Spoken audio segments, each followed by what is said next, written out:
My brother's right. I'm a writer of books, but no seller of them.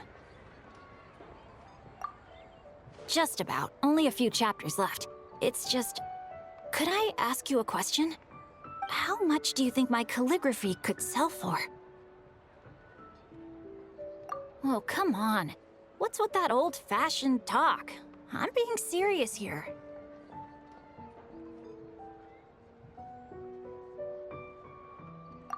Yeah, thank you.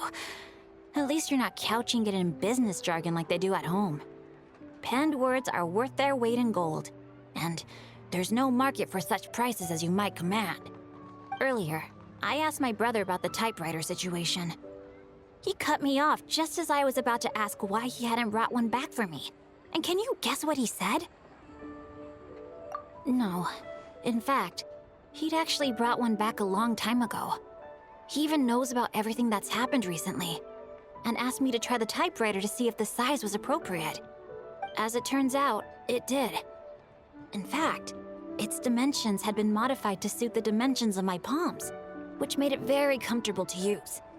He even said that, in an emergency, I could use this typewriter for my novels and other writing needs, and that he'd already notified my great-grandfather of the arrangement.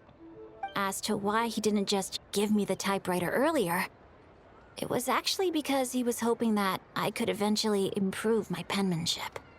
They say that to see a person's writing is to see them also. Handwritten words will always give a reader a greater sense of closeness to the author. My brother said that he was also willing to part with the Chronicle of Cleansing Ink, rather than sending me the typewriter straight away. Because he felt that while my handwriting wasn't up to par, it still showed a sense of remarkable style and vigor. As such, he feared that were I to simply keep using a typewriter, I would forget how to write with the pen altogether, thus ending any possibility for my improvement in calligraphy.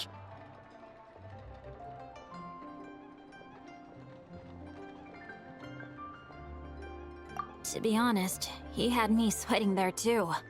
I was so nervous I almost crushed my teacup. I was afraid he might say something like, "In business, closeness is communication, communication is connection, and connection is mora. As such, to practice one's penmanship is to earn mora." If he had said that, I would have had to flee to Changyun's place and stay there for maybe 10 days to 2 weeks. Yeah, he never talks about the business with me. He just lets me live my life. But even though he says nothing about it, we have too many business dealings for me not to know that to see a person's writing is to see them also, and fine words written are worth their weight in gold. A single article of my great-grandfather's writing is worth hundreds of thousands of mora, and a letter from my brother can bring someone here just to say a personal thank you. When I went out with my brother on a courtesy call, I even saw someone who had hung and framed a congratulatory note left by my great-grandfather. Now, take a look at these books. These are novels I just wrote, and the contents are completely identical. But when I signed one of them, the last stroke I penned went a few inches wide and voila! It can sell for 200 extra mora. The words are all the same, and the writing hadn't changed one bit either. But the price changed, all on account of the length of a single stroke.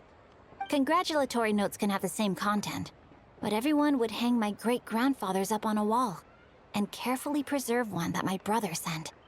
I know that these are just trivial matters of business, and no one really cares what the letters themselves say. It's all about who sent it to them. It's just... I know. Thank you. I know it's been tough on you reading my scribblings. I'll learn how to use that typewriter as soon as possible. We shall soon be forever rid of badly written letters. All right. In that case, I shall continue writing to you in my finest illegible calligraphy. But, should you ever find my lettering neat and orderly, please do come find me as soon as possible. I may have been kidnapped.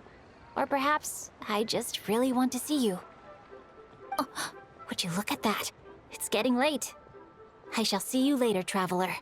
I wonder if Mr. Chiffon also turned to the sword because he did not want to see the products of his pen peddled for coin.